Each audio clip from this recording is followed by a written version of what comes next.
Hi everyone, just a quick one. The charity of the month that I've chosen this month is Crisis. They help people with homelessness. It could be helping someone find a home, learn new skills, or find a job, even helping support health and well-being. So, as you can see, I've donated some of my own money, and I'll be donating to another charity next month. Let me know who you'd like to see next. If you want to find out more about Crisis and the really good work they do, there's a link in the description. Thanks a lot, and I hope you enjoy the video.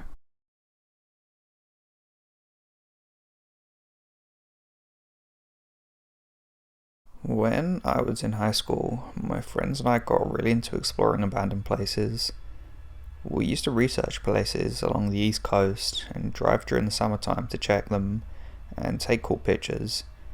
This one time, a kid we knew in my buddy's class told him about this abandoned mental asylum in Maryland that was really cool because, unlike most places, it was a 5-building complex with a large centre building that was 3 stories tall.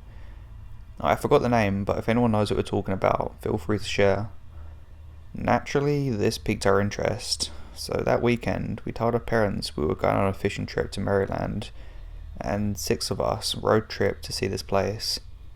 We started out by checking out the smaller building in the complex when we first got there, and slowly made our way around the area to look out for the security.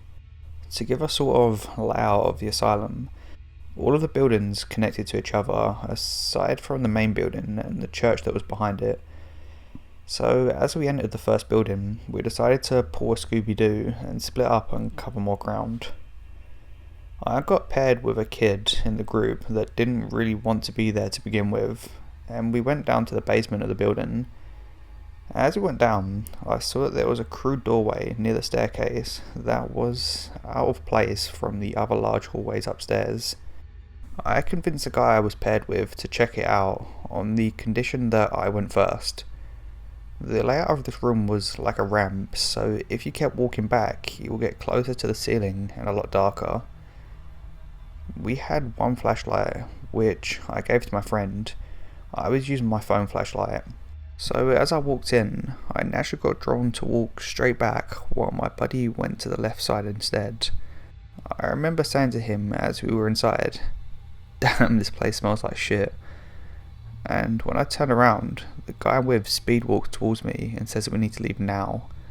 Thinking he was just scared, I didn't argue with him and we left, and I didn't think much of it for the rest of our time there. Later that week, my friends and I are at a party and we're telling people about this asylum we just explored. I start telling people about the main building, and the guy I was paired with comes up to hear what we're talking about. As I start talking about the basement and the room we were in, he pauses the story. He then tells me the reason he made us leave so fast was because, as I was saying that the place smelled like shit, he saw that the left side of the room had furnaces and piles of old shoes and white medical patient clothes. We were in the morgue and I had no idea.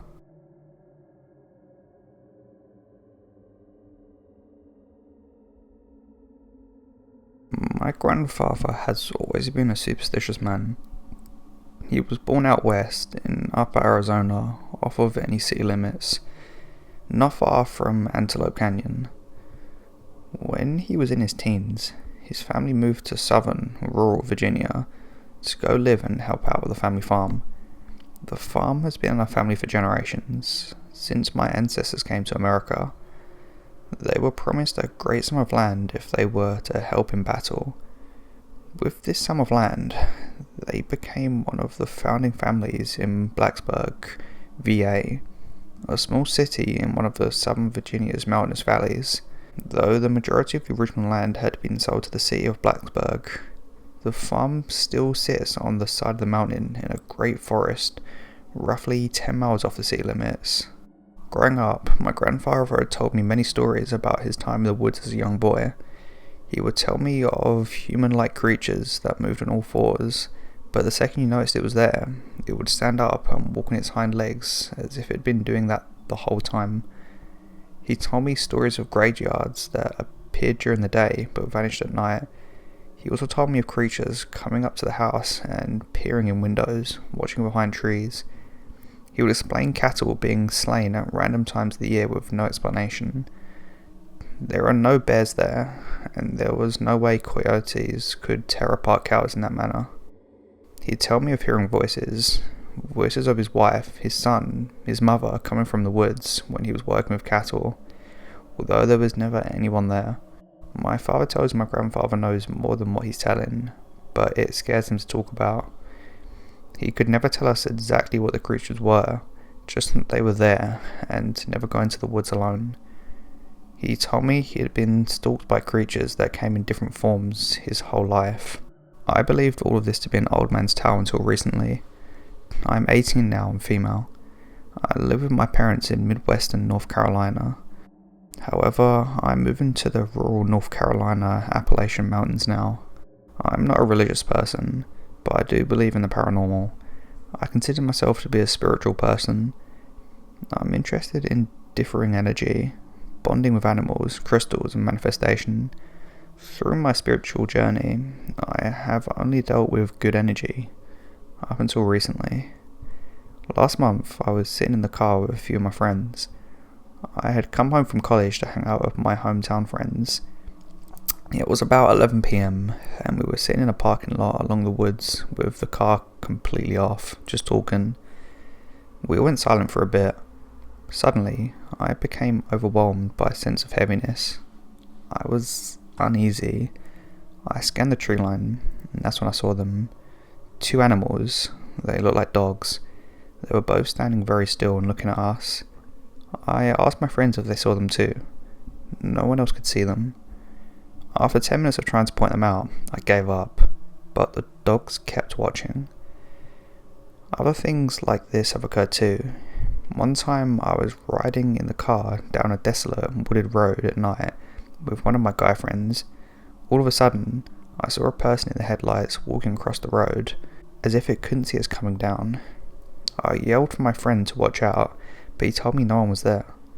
I looked around, and there was nobody there. I could have sworn I watched someone walk across the road. I once was up late and making a snack to watch Netflix, as many people my age do. I was close to the blinds at night, because what goes on at night outside scares me. We live in a quaint neighbourhood surrounded by miles of forest. I always make sure to close the blinds and lock the doors. This particular night, my parents had warned me to make sure all the doors were locked, as people had been knocking on our door in the middle of the night. When my parents would go check it, no one would be there. While I was closing the blinds then this night, I saw something. Two deer. They were staring at me from across the street into my house. I could see their eyes twinkling from the light off the houses. With a pit in my stomach, I shut the blinds. I knew I was being watched at this point.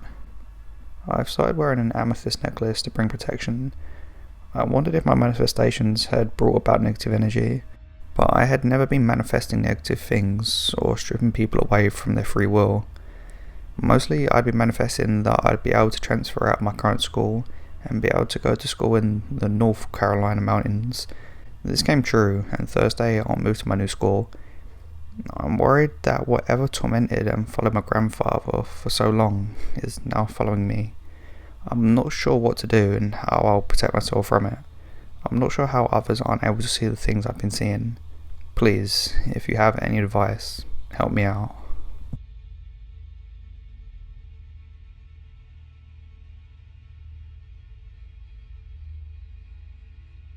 My parents always claimed there was an unknown spirit that followed us around from house to house. We called him George. I think he was something more than a regular spirit, and fed off my parents' negative energy. My dad saged the house, with us not inside, which was the wrong way. He said that as he was pushing the evil out, something growled right in his face. A week later, I started seeing a shadow man. He appeared at the end of the hall one time, and my mum didn't notice, and walked right past him. The shadow barged in while I was taking a shower. I saw it past the curtain and yelled at him to leave, which the shadow went right back where it came from. Since I moved out, I don't see him anymore. I cut contact with my parents for good reasons. I don't feel safe there, and I feel that that house is a trap for negative energy and anger. I will never go back and see them again.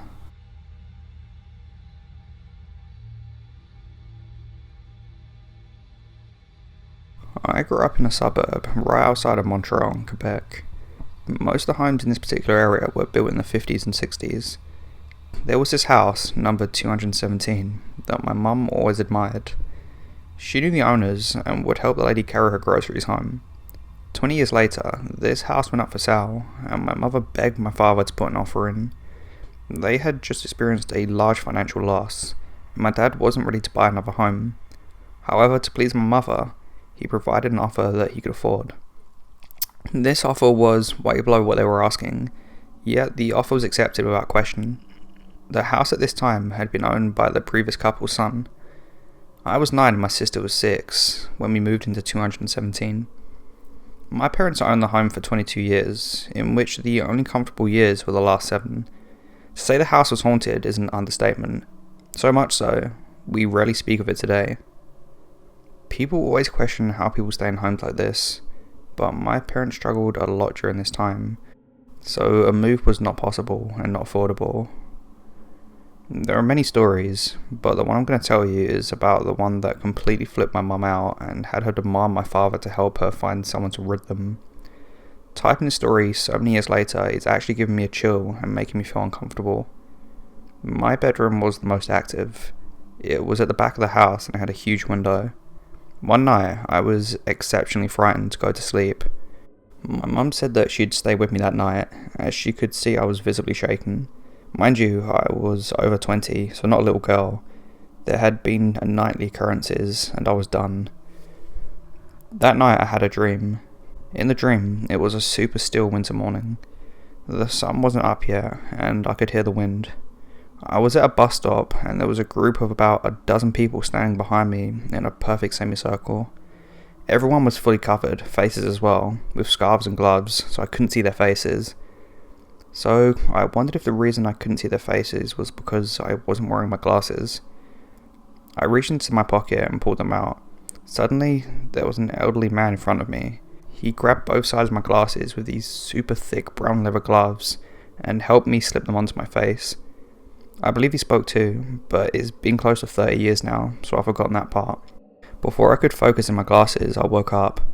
I felt a heavy weight against my back and thought, that's odd. Why is my mum so close to me? That's when it gets really weird. I realised I'm lying on my stomach. I looked over and saw my mum. She was at least 1.5 feet away from me and fast asleep. I began to panic. I tried to get up slowly, yet the more I tried, the heavier the pressure against my back got. I counted to 3 and jumped from the bed quickly. I felt whatever it was roll off me, off the bed, and I heard it run out of the room. I looked over again and saw my mum sit up in the bed with a look of incredible fear in her eyes. "Did you see that?" she asked. I said no, but I had a weird dream. So she asked me to tell her first. I do. She then proceeds to tell me what she saw. She said she woke and turned to see me. Now, to give perspective as to how she saw this, the large bed in the room was pushed up against the wall and I'd been sleeping on that side. She said the wall looked as though she'd been looking at a large movie screen, like a projected image, in which she saw a semicircle of spirits in a shadow form surrounding me in a semicircle. She said then I opened my eyes and said to her, "Mummy, don't worry, they like me." She looked up and hovering above me was another spirit. At that moment, she said I shot up suddenly and the spirit floating above me flipped around off the bed and out of the room. She heard it run out of the room too. That morning, my mum had enough. We had endured this house for long enough, and she and my dad found someone to remove the spirits. They finally succeeded with the help of multiple people. They finally enjoyed the home for 7 years, but we often felt that we were never really left. To this day, the number 217 gives me the creeps. Typing it right now makes me feel uneasy. My sister never wants to talk about that house, and she too gets goosebumps just seeing that number. I wonder if the people who live there now have ever felt anything.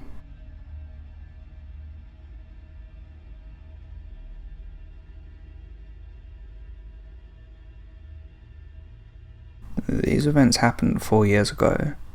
I'll start off by saying my name is Alan, and my best friend's name is Matt. Matt and I have been friends for 7 years at this point. Matt's dad usually let us do whatever we wanted. I normally went to Matt's house and partied every Friday night. We were in our early 20s in a shithole small town in southern Tennessee, so what better things were there to do besides getting messed up? The older Matt and I got, the more we realised we loved paranormal investigation shows. We shared experiences we had as children. The more we talked, the more we built up our egos, as if we wouldn't be scared of anything as future paranormal investigators. Matt's family moved across town, and I spent the day/evening helping them move. It was late spring, early summertime, so it was hot enough for all-night porch sitting. One evening, we decided to have a bonfire and drink a beer. Around 8 PM, we put the fire out and Matt's dad left. Being big guys, we had both gotten hot and taken our shirts off, and were watching TV in the living room. Then we heard Matt's dog, Sparky, barking towards the back of the house. Sparky would bark at anything, so we were like, whatever. The barking got louder and more fear-based. We found Sparky in the bathroom barking at the toilet. "My dumbass dog," Matt said. Matt went back to the living room and I followed. The barking continued to get louder with anger and fear. I asked Matt, what the F could he be barking at? We found him a few feet off the back door, snarling at the door. We got a bit concerned and thought that maybe this is something. I asked Matt if his dad knew anything about the house. He said no, but I had brought my camera, so he cracked a smile and said, "Let's investigate." We went through the house, doing everything we'd seen on the ghost TV shows. We got nothing in the house. I said, "Sparky was barking in the back. Let's go out back." We took our belts off and held them, like they'd be some kind of defense weapon. When presented with a real-life situation, those egos we had shriveled up like raisins. I told him to take the back corner of the house and cover me as I ran to the unattached shed's back wall. It was about midnight, and the small backyard connected with the woods, so it was pitch black. I had gotten ballsy, so I started imitating that famous ghost hunter Zach. "If you have any balls, show yourself," I shouted.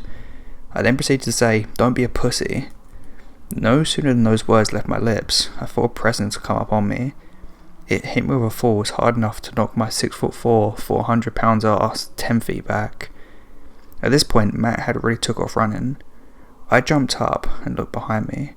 I saw the outline of a dark entity, at least my height, with glowing yellow eyes looking at me out the tree line. I was frozen as we made eye contact. It was as if it was trying to eat me through my eyes. I snapped out of the frozen state when I heard Matt shout, "Bro, run!" I hopped to my feet as it glided towards me, and I ran for the front door. I rounded the porch so fast I had to grab the porch support post to spin up on the porch. We hid in Matt's room until his dad returned home. We told his dad what happened, and he went on to tell us about the previous tenant in the land. He had recently found out that not only did the guy that lived there before die in the back room, but he also practiced weird rituals on the land. We made it through the night, but I never again felt comfortable being there. It was as if I was being watched like a hunter watching its prey. They moved again not long afterwards, and I always tried to avoid the road that house is on.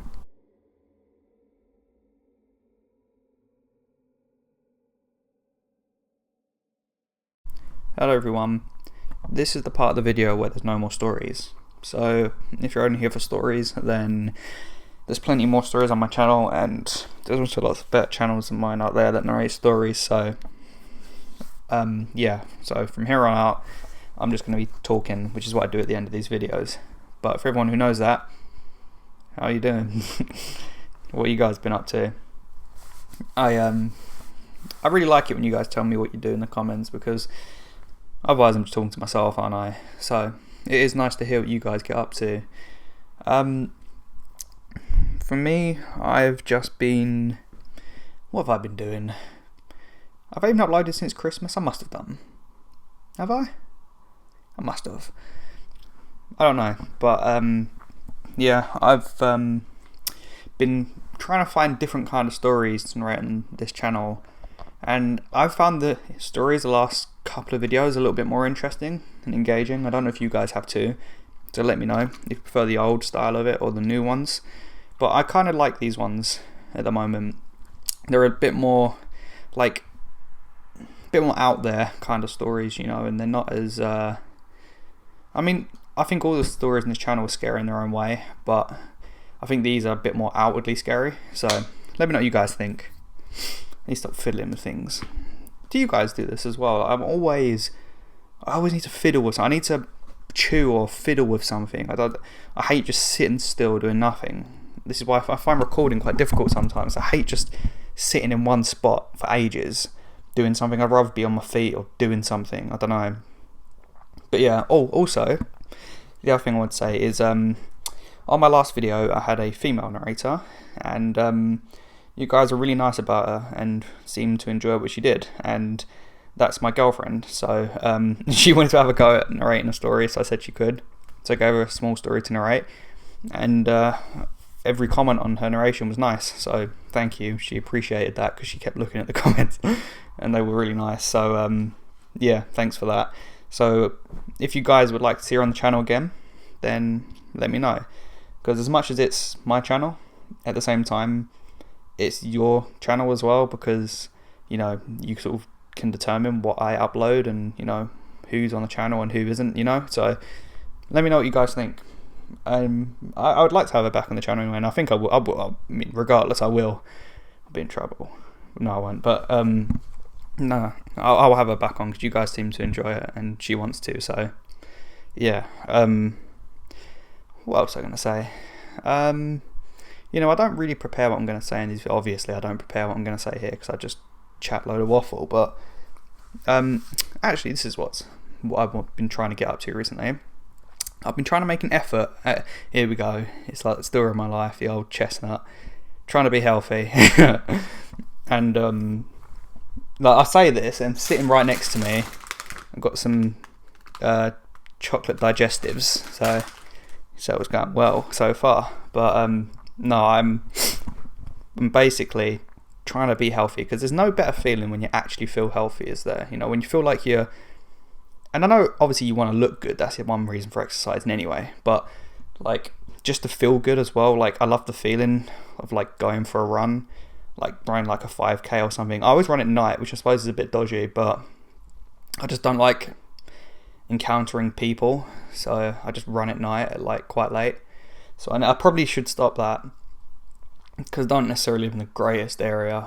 But yeah, I just like running at night just because you don't get people in your way all the time, and you know, like it's not necessarily remote where I live, but part of the route I go on is quite remote, so I probably should go early in the day.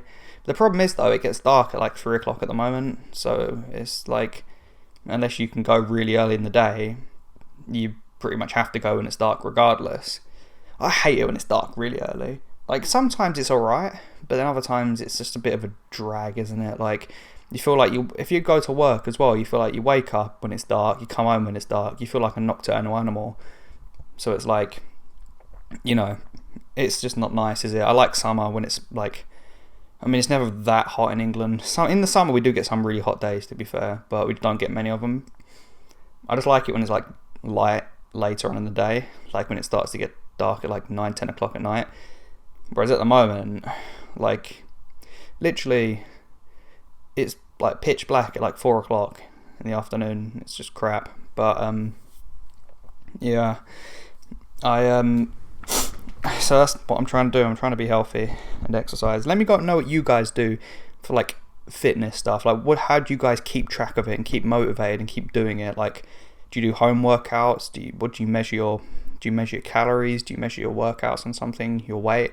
You know, even like a mood chart. I think a mood chart would be a good thing, because I feel like when you're being healthy, your mood's better, in my opinion. Like the average time your mood is better is sort of increased. That didn't make sense, that sentence, did it? And I don't know what I did wrong there, but yeah, I think you know what I meant. But yeah, I at the moment I'm just sort of sitting in my bed. This is my normal spot for recording, to be honest. I just sit in bed and do it because I can't be bothered to sit up at I've got a desk literally in front of me. I just can't be bothered. It's too far away. It's about 5 steps. Can't be bothered. I really like drawing too, but I'm not that great at it. Like, I have to really, it's one of those things you really have to be in the mood for, I think.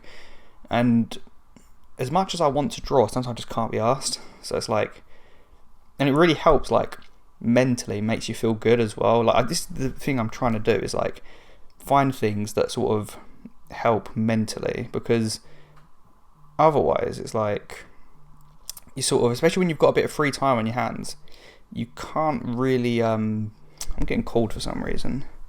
Why am I getting called? Okay, I'll reply to that in a minute. But see, I'm prioritising you lot. Look at me. No, what was I talking about? I'm gonna go off on a tangent now because I can't remember what I was talking about. I've got the memory of like a goldfish sometimes. Do you know what I really want? More than anything at the moment, since my dog passed away, I really, really wanted another dog. And you miss the little things with animals, I think. Like, I don't know if you guys remember, my dog, Stanley, passed away like January kind of time. And it was like the worst day ever. Like, he had a seizure, and he kept having little seizures I didn't see. But he had one that was, like, I heard him having it, and then I was like with him when it happened, pretty much. And it was a really bad one, and then they put him down that night, basically. But it was just horrible, like, knowing that, obviously my dog was quite old. He was 15, he was a Cocker Spaniel, and it's just a horrible feeling, isn't it, when you know that something's going to happen soon. You sort of not waiting for it, but like, you're sort of expecting it, and that's the worst thing. I hate the anticipation of stuff. Like, you know that something's going to decline soon, it's just what and when and how, and it's horrible.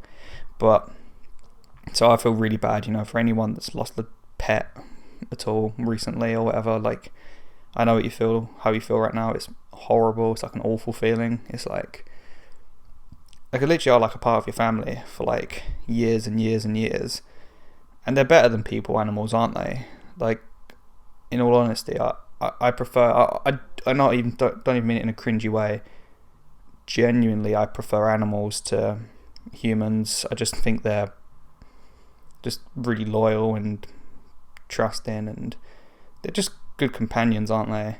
But yeah, what I was saying basically is that I really, really want another dog. I'm getting called again. Alright, focus. I really want another dog, but like, it's the whole thing of when it passes away that it just upsets me. I just can't deal with things dying. I don't cope well with stuff like that. I just hate it. I feel bad for animals, and I hate it.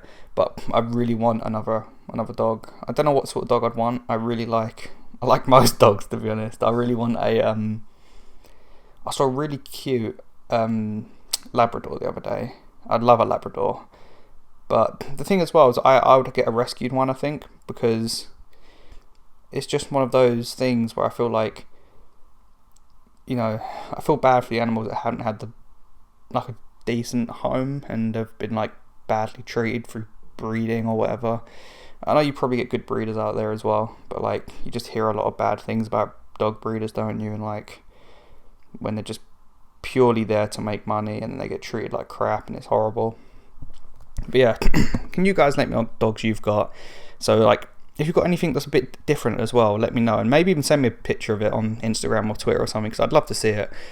I don't know, I just enjoy it, like that sort of interaction with you guys as well. Like, I just want to know what you've got and what you get up to. So I find it interesting, to be completely honest. That's the problem with YouTube, really. It's just a bit of like a lonely thing. And when I used to do YouTube a lot, and like I used to do it most of the time, to be honest, I sort of, it's quite a lonely thing to do. Like, you're on your own a lot, so I don't miss doing it often, if I'm completely honest with you. Like, you'd think, oh, your views drop and stuff and all that, but I've never cared that much. Well, I have in the past, but now I just don't care about views and all that stuff. And I just sort of enjoy what I do now. I upload like once every 10 days or something, and I don't know, have nice interaction with you guys. And it's just too lonely otherwise doing it. I'm not the sort of person that could just be on my own all the time. I need to be, like, I like my own time and being by myself and that kind of thing, but I'm the sort of person that needs like an interaction as well, because it's just not good mentally, is it, to be by yourself all the time, like stuck in the house for ages.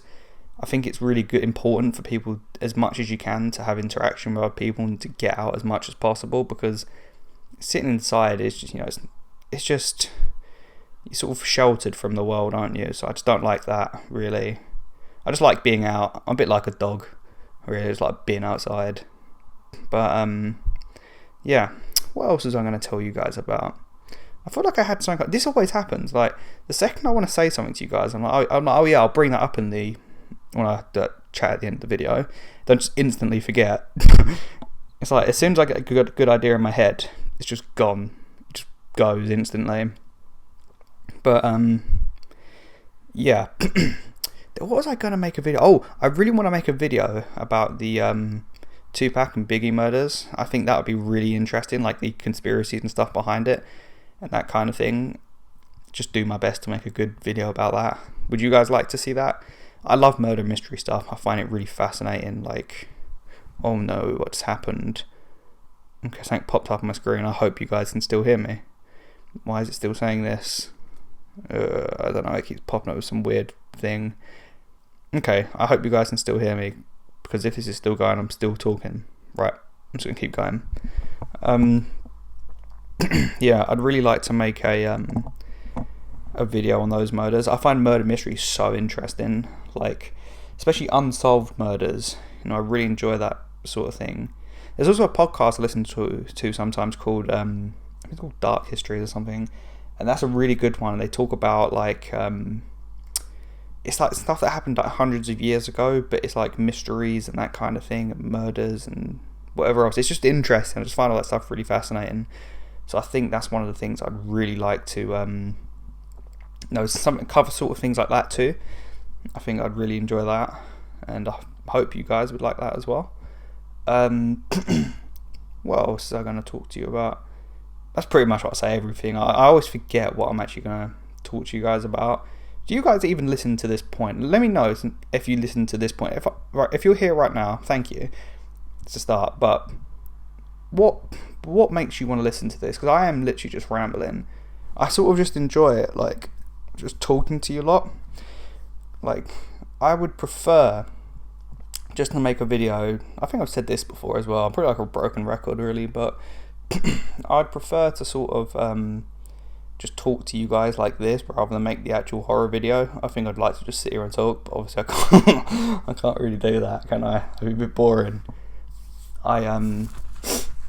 Yeah, I think the charity of the month. I think I'm going to do something like Dogs Trust or something, since I've been talking about the dogs and like rescued dogs. I think I'd like to do Dogs Trust, so I'm going to make a donation to Dogs Trust at some point. Probably before this video goes out. Is my name being called? Do you know when you can... Whenever... No one talks to me all day, right? Literally, no one says a word to me. The second I pick up this microphone, I get called for something.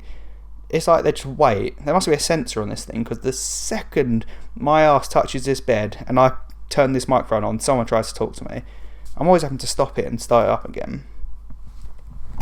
But yeah, I don't think I've got too much else to talk about. No, I don't think so. But I kind of I like doing this because I haven't spoke to you guys in quite a long time. And how was your guys' Christmas as well? Like, what did you get up to? How do you celebrate in the country you're from? And like, I'm a bit of a fat pig when it comes to Christmas. I just eat everything. Like, I was eating like the Christmas dinner and I was just I'm getting cold again. Oh my god. Right. I'm gonna have to right, give me a minute, I'll be back. Right, I'm back. What was I talking about? See, this is the thing, I'm gonna lose track. This is gonna be the worst little like chat at the end of the video or something, because I just keep getting distracted. Right. Oh, do you know what I had the other day as well? Do you know what I find weird? I don't know if you think this as well, right? You know, Tesco's... Oh, you wouldn't know Tesco's, would you? A lot of you. It's like a supermarket. I think it's a bit like Walmart kind of thing. Like, you get like, obviously you get Coke, Pepsi, lemonade, and Fanta, whatever else. I don't understand how lemonade. Maybe one of you can explain this to me, right? But this has baffled me for a long time. How does lemonade taste the same, whether it's a big brand lemonade or the cheap sort of own brand ones from the company or the shop, right? Like lemonade, it doesn't make a difference. If I go to Tesco's, I'll get like the 15p 2 litre bottle ones because it tastes exactly the same. The same as like Orangeade's pretty much the same as Fanta. It doesn't taste much different. Like an Orangeade is like £1 cheaper or something for the same like litres. But with Coke, the own brand Cokes are always disgusting. They're always horrible. I've got one in I thought, I'll try one again today. Like I hadn't tried it in years. It's just horrible. It just tasted like muddy water. Well, that's a bit of an exaggeration. It tastes like just sweet water with a bit of flavour in it. It just didn't taste right. I don't understand how they can't make it the same. Like when lemonade is identical to like the big brands of it. And, do you know what I mean? And I don't know. I know this is probably a bit of a boring topic, but I don't understand how they can't make Coke cheap and make it taste nice. Unless there is one out there that tastes nice, but I've not had one. I think it's horrible. But we're same with biscuits, right? Biscuits, the cheap biscuits are just as nice as the expensive biscuits most of the time. They're not that different. So why can't they do it with Coke? Something going on there. Do you know what I'm really in the mood for as well? Do you guys have Nando's in wherever you're from? It's like I think it's Portuguese actually. It's like a chicken like restaurant. I bloody love Nando's. It's just quite expensive sometimes. Like, well, not ridiculous. Like, it's not extortionate. It's probably like you end up spending probably like £15 in there or something, which ain't that bad, is it really? But I'm saying it's not like it's a fiver like McDonald's. But I really fancy a Nando's. I really want a they do this thing. It's like a hummus wrap with chicken in it, and I'm a bit sad really. I get it either plain or like just the tiniest bit of, I guess it's called plainish. What I get, I can't handle spiciness. I hate spicy food. I don't understand the appeal of food that burns your mouth, or I just don't get it. I just do not get the concept of wanting to have food that you can't taste and it makes your lips hurt and burn afterwards. Like, what is the point? I'll defend this point to my death. Spicy food is the most overrated food ever. It's horrible. It's like something that's nice. It's been ruined. It's kind of like, it's like having a bottle of Coke or Pepsi or something and just putting vodka in it just for the sake of it. It doesn't taste better with vodka, does it? You only have it to get drunk. So like, it's just, I feel the same with that. Do you know what I mean? With spicy food. But I don't know. This is pretty really boring now. So all right. There'll be a new video out soon. Back to business. Yeah, there'll be a new video out soon. I'm gonna do the donation probably tonight. This video will hopefully be out on the weekend, so moan at me if it's not, but I'm doing my best. Well, I say I'm doing my best. I'm taking my time on. I need to sort it out. I'll get this out soon. Yeah, let me know how you guys have been, and yeah. Alright, love you all, and I'll speak to you all soon. Bye.